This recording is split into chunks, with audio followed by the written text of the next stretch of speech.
और अब खबरें तफसील से। कर्नाटक के पत्तूर में बीजेपी यूथ मोर्चा के लीडर के कत्ल का वाकया पेश आया है। कल रात पत्तूर के करीब बेलारे नामी इलाके में 34 साला बीजेपी लीडर प्रवीण नेटावर पर जानलेवा हमला हुआ। इसके बाद इन्हें फौरी तौर पर अस्पताल ले जाया गया, जहां इनकी मौत वाक़ा हुई। इस कत्ल के बाद आज कर्नाटक भर में बीजेपी के कारकुनों ने एहतजाज किया। हालात को देखते हुए पुलिस ने बेलारे इलाके में दफा 144 नाफिज किया है। एक हफ्ते पहले मसूद नामी नौजवान का कत्ल किया गया था। इस मामले में पुलिस ने हिंदू तंजीमों के चंद कारकुनों को गिरफ्तार किया था। अब परवीन नेटावर के कत्ल को इंतकामी कार्रवाई के तौर पर दिखाया जा रहा है। इस दौरान पुलिस ने कत्ल के वाक़े की जांच शुरू कर दी है।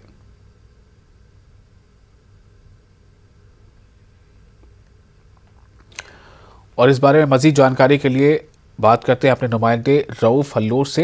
रऊफ, इस वक्त हालात कैसे हैं और कहां पर कर्फ्यू नाफिज है, और इस कत्ल के पीछे की असल वजह पुलिस क्या बता पा रही है?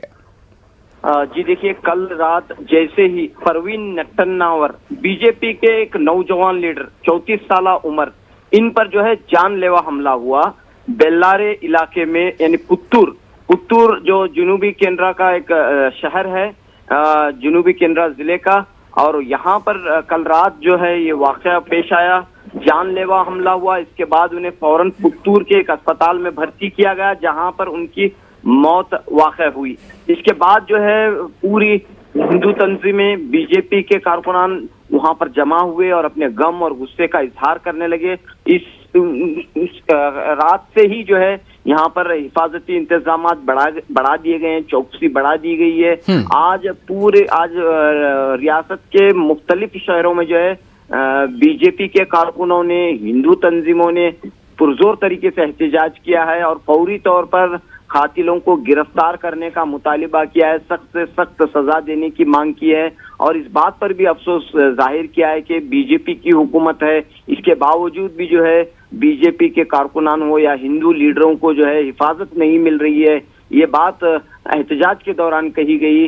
तो आज जो है वजीर आला बसवराज बोम्मई ने भी अपना रद्द-ए-अमल जाहिर करते हुए कहा कि इस पूरे मामले में सख्त से सख्त कार्रवाई की जाएगी, खातियों को बख्शा नहीं जाएगा। विशाल, यहाँ पर इस मामले की तहकीकात अपनी जगह हैं, जारी हो चुकी है, तहकीकात की जा रही है। लेकिन एक वजह ये बताई जा रही है कि इसी मकाम पर, इसी इलाके में जो है मसूद नामी 19 साला एक मुस्लिम नौजवान का कत्ल पेश आया। और इस मामले में जो है चंद हिंदू तंजीमों के अरकान को जो है पुलिस ने गिरफ्तार किया। तो ये बताया जा रहा है कि ये इंतकामी कार्रवाई हो सकती है, मसूद के कत्ल का एक इंतकामी कार्रवाई हो सकती है। लेकिन ये बात कही जा रही है, लेकिन इसकी कोई तस्दीक नहीं हुई है। पुलिस की जानिब से इस सिलसिले में कोई बयान जारी नहीं हुआ है। ताहम ये बात कही जा रही है कि लोग जो है इस वक्त अमन और अमान बरकरार रखें। जो भी इसके पीछे जो भी वजह है उसका जल्द से जल्द पता लगाया जाएगा और जो मुल्जिमीन है उन्हें गिरफ्तार किया जाएगा। पुलिस ने इस वक्त ये भरोसा दिया है। लेकिन बीजेपी के लीडरों को और खास तौर पर बीजेपी के जो वज़रा हैं, उनके सिलसिले में जो है सोशल मीडिया में हो या उनके रास्त तौर पर जो है हिंदू तंजीमें उन्हें निशाना बना रही हैं कि आप ही की हुकूमत है, आपकी हुकूमत में इस तरह का वाकया पेश आया है, इससे पहले भी वाकयात पेश आए हैं। तो ये बात कही जा रही है कि बीजेपी हुकूमत हिंदू कारकुनों को हिफाजत देने में, इनकी हिफाजत में नाकाम हुई है। इस बात को कहते हुए आज जगह जगह एहतजाज हुए हैं, हिंदू तंजीमों की जानिब से भी एहतजाज हुए हैं, बीजेपी कारकुनों की जानिब से भी एहतजाज हुए हैं। तो कुल मिलाकर जो पुत्तूर जो इलाका है या जुनूबी केंद्रा का जो साहिली जिसे कर्नाटक का साहिली इलाका कहते हैं, ये केरला से करीब है। तो एक शुबा ये भी जाहिर किया जा रहा है कि क्या केरला से आकर चंद नौजवानों ने इन पर हमला किया है। इस तरह की कई बातें जो हैं सामने आ रही हैं, लेकिन कोई भी बात की अभी तस्दीक नहीं हुई है कि आखिर प्रवीण नेट्टन्नावर बीजेपी के यूथ लीडर के क्या वजह है कि क्यों इनका कत्ल हुआ, क्या वजह रही। तो इस सिलसिले रऊफ, मैं आपसे जानना चाहता हूं कि क्या परवीन नट्टार और जो मसूद का जो आप जिक्र कर रहे हैं एक हफ्ते कबल जिसका कत्ल हुआ था, क्या इन दोनों के बीच कभी कोई इस तरह की बात हुई थी, कोई लड़ाई झगड़े की या किसी भी तरह का कोई ऐसा मामला पेश आया था? ऐसी कुछ रिपोर्ट वहां पर लोकल मीडिया में है क्या इस तरह की कोई बात? जी, अभी तक परवीन नट्टार या मसूद इनके दरमियान कोई ताल्लुक था या नहीं था, इस बात की कोई तस्दीक नहीं हुई है।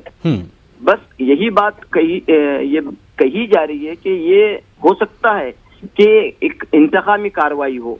चंद दिनों पहले जैसा कि मसूद का कत्ल हुआ, उसका बदला लेने के लिए कार्रवाई की गई है, ऐसी बात कही जा रही है। तो क्या रऊफ, क्या मसूद का जो लगाव है वो भी किसी तंजीम से था? क्या मसूद के कत्ल की वजह कुछ मालूम चल पाई है जिससे इस कत्ल के वाक़े से जुड़े मामले की छानबीन की जा सके? जी देखिए, मसूद के जो कत्ल की वजह ये बताई गई है कि कुछ मुकामी बहस के बाद, यानी कि छोटी बहस और बहस का तकरार के बाद जो है उसके ऊपर हमला किया गया। और इसमें बाकायदा जो गिरफ्तार हुए हैं उनका ताल्लुक जो है हिंदू तंजीमों से है। तो इस मामले के बाद जो है वहां पर तनाव का माहौल बरकरार था और एक कशीदगी का माहौल था, और खासतौर पर मुस्लिम तंजीमें जो वहां गम और गुस्से का इजहार कर रही थी। तो इसी दौरान एक और कत्ल का मामला पेश आना, तो इसके बाद जो है ये बातें कही जा रही हैं कि ये इंतकामी कार्रवाई हो सकती है।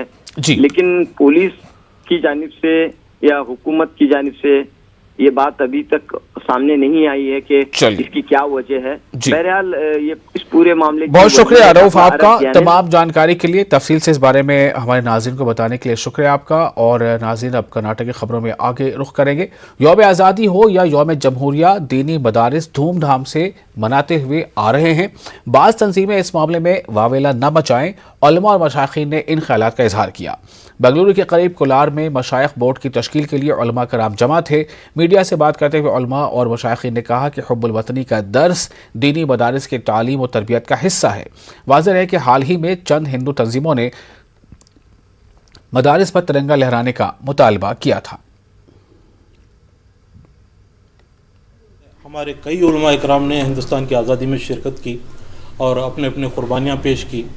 उसका पैगाम हर मदारिस में हर बच्चे को बताया जाता है, सिखाया जाता है कि हुब्बुल वतनी क्या है और हमारे सरज़मीन से मोहब्बत क्या है। ये तमाम चीज़ें सिखाया जाता है। अल्हम्दुलिल्लाह हर वक्त हर मदारिस में 26 जनवरी हो या 15 अगस्त हो, ये इसका जश्न मनाते आए हैं। और इंशाल्लाह क्योंकि ये 75वीं सिल्वर जुबली है, इस साल जो है बड़े पैमाने पर आलीशान तरीक़े से ये सिल्वर जुबली हर मदारिस में हर खानखाहों में मनाया जाएगा। सुना जा रहा है कि मदरसों में, मसाजिदों में और दीगर जगहों पे जश्न नहीं मनाया जाता, मुल्क की ये जो बातें वो नहीं कही जाती, बताई नहीं जाती। हालांकि बहुत सबसे ज़्यादा मदरसों में मुल्क की इस मोहब्बत को पिलाया जाता है, लेकिन ये बात है कि मीडिया को नहीं बुलाते, जिसकी वजह से उनको मालूम नहीं है कि हम क्या कर रहे हैं। हम अपने बच्चों को मुल्क की मोहब्बत सिखाते हैं और हमारे जो हजरात, चाहे टीपू सुल्तान शहीद रहमतुल्लाह की हिस्ट्री हो, हर बच्चा जानता है, इसलिए कि इन्होंने आज़ादी के लिए फाइट किया। बेंगलुरु के मारूफ सामाजिक कारकुन और सनतकार आलम पाशा ने दिल्ली के शाही इमाम अहमद बुखारी पर संगीन इल्ज़ाम आयद किया है। आलम पाशा ने कहा कि शाही इमाम अहमद बुखारी ने उनसे 10 लाख रुपए का अतिया लिया था तालिबी मकसद के लिए। उन्होंने अहमद बुखारी को अतिया दिया था, लेकिन अहमद बुखारी ने इस रकम को अपनी सियासी मफाद के लिए खर्च किया। दुनिया जानती है ये जो पैसे, यानी इमाम बुखारी को अहमद साहब सैयद शाही इमाम को मैं 10 लाख रुपए दिया। मेरे पास भी पैसा, मैं एक अच्छे काम को दिया था, मैं उसको गलत इस्तेमाल करे हूँ। जो अच्छा काम है उसके बाद वो गलत, टोटल गलत इस्तेमाल करे, जिसका सनद है, जो चीज़ है। ऐसा कई हिंदुस्तान के कई जगह से पॉलिटिकल पार्टी बने, एक एक जो पॉलिटिकल पार्टी जो इन्हों बने, मेरा पैसा गरीबों को मदरसे के ऊपर दिया था। मैं इंस्टीट्यूशन एजुकेशनल चलाने के लिए क्या था, उन्होंने धोखा दिए, इमाम बुखारी धोखा दिए, कम्युनिटी को दिए और मेरे पैसे को भी दिए। कब हुआ सर? ये तकरीबन एक 4-5 साल के पहले जब भी इन्हों मांग करते हैं, तब किधर भी मांग करते हैं, मेरे पास है तो मैं इलम और एक यानी कि आपने डोनेशन में दिया था? हाँ, मैं डोनेशन में जो काम इलम के वास्ते दिया था, हाँ। इलम की तरक्की के लिए, जिसपे उसकी बुनियादी नहीं डाले। तो उन्होंने सियासत में खर्च किया क्या, किस पर? नहीं, उन्होंने अपने सियासत में लगा लिए। सियासत से मुझे कोई था, 2 पार्टियों में जो सब्सक्रिप्शन भी लिए, इन्होंने पॉलिटिकल सब्सक्रिप्शन लिए, ये हराम पैसा नहीं क्या? जो मेरे से नहीं, जो हिंदुस्तान के तमाम लोगों से, बाहर वर्ल्ड वाइड भी सब्सक्रिप्शन पेमेंट लिए उन्होंने पार्टी, ये दोनों पार्टी बनाने के लिए कई बड़ा रकम लिए थे। जो मेरा पैसा मैं इदारों को दिया था, एजुकेशनल, जो गरीब, जो एनक्रोचमेंट हुआ था, वो लोगों को वहां से निकालने के लिए दिया था। मैं कहाँ पे, जामिया मस्जिद पे, उनको जगह नहीं थी, उन्होंने खुद एनक्रोच करके बिठाए हैं। कौन? इन्हों अपने शाही इमाम, और इन्हों अपना बंगला जो बनाए हैं वो खुद भी बहुत बड़ा एनक्रोचमेंट ऑफ चीज में, वक्त की प्रॉपर्टी है, कानून इनके पास नहीं है, हदिया जो चीज लोगों का है उसका नहीं है। इन्हों जो बन गए, इन्हों प्रिंस बन गए, इन्हों राजा बन गए, ऐसी जिंदगी है। तो मेरा इसके ऊपर है, मैं क्रिमिनल केस भी इनके ऊपर डालने वाला हूं, बहुत जल्दी डालूंगा। सफर हज पर गए कर्नाटक के तमाम हुज्जाज की वतन वापसी हो चुकी है। हज की सआदत पाने के बाद मुसलमान मजीद जिम्मेदारी, तकवा व परहेजगारी के साथ ज़िंदगी गुजारें। हज से पहले और हज के बाद की ज़िंदगी में फ़र्क होना चाहिए। बेंगलुरु में मारूफ आलिम दीन मौलाना ज़ैनुल आबिदीन ने ये बात कही। हाजी की हज की कबूलियत की अलामत यह है कि उसकी ज़िंदगी में तक़वा आ जाए, उसकी ज़ुबान नरम हो जाए, लीनुल कलाम, कसरत ताम, खाना खूब खिलाएं और फिर सलाम खूब फैलाएं। ये हाजी की कबूलियत की अलामत है। जानते हो या ना जानते हो, पहचानते हो या ना पहचानते हो, उनको सलाम करें। इस तरह आम आकर ज़िंदगी गुजारने की कोशिश करें। पहले माहौल अलग था, अब का माहौल अलग हो जाए। पहले घर में रोबदारी थी, अब रोबदारी ख़त्म कर दें, घर में दिलदारी रखें, अहलिया के साथ खुशी के साथ बात करें। हुज़ूर सल्लल्लाहु अलैहि वसल्लम के बारे में आता है, जब भी घर में तशरीफ़ लाते थे मुस्कुराते हुए सलाम करते थे और आहिस्ता मुस्कुराते हुए आहिस्ता सलाम करके दाखिल होते थे। किसी ने पूछा कि आहिस्ता सलाम करके क्या वजह है? फरमाया कि अम्मा जान अगर सो रही हैं उनको डिस्टर्ब नहीं होना, अम्मा जान जाग रही हैं सलाम सुन लेना।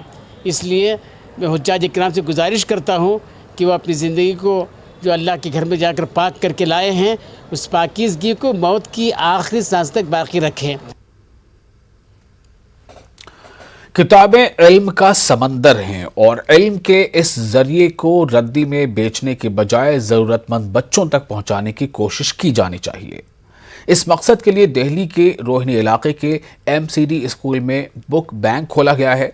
बुक बैंक के रूह रवां और स्कूल के प्रिंसिपल डॉक्टर किरण सहगल ने बताया कि ज़रूरतमंद बच्चों की मदद के लिए बुक बैंक खोला गया है।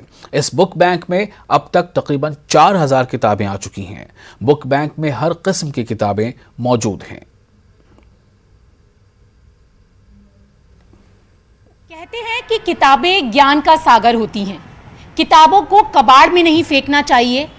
जब किताबें हम पूरी तरीके से पढ़ लें तो उसे यहाँ वहाँ फेंकने की बजाय ऐसे इस्तेमाल में लाना चाहिए जो दूसरों के काम आए। अब आप मेरे हाथ में भी एक किताब देख रहे होंगे और सोच रहे होंगे कि आज ये किताब दिखाने का क्या मतलब है।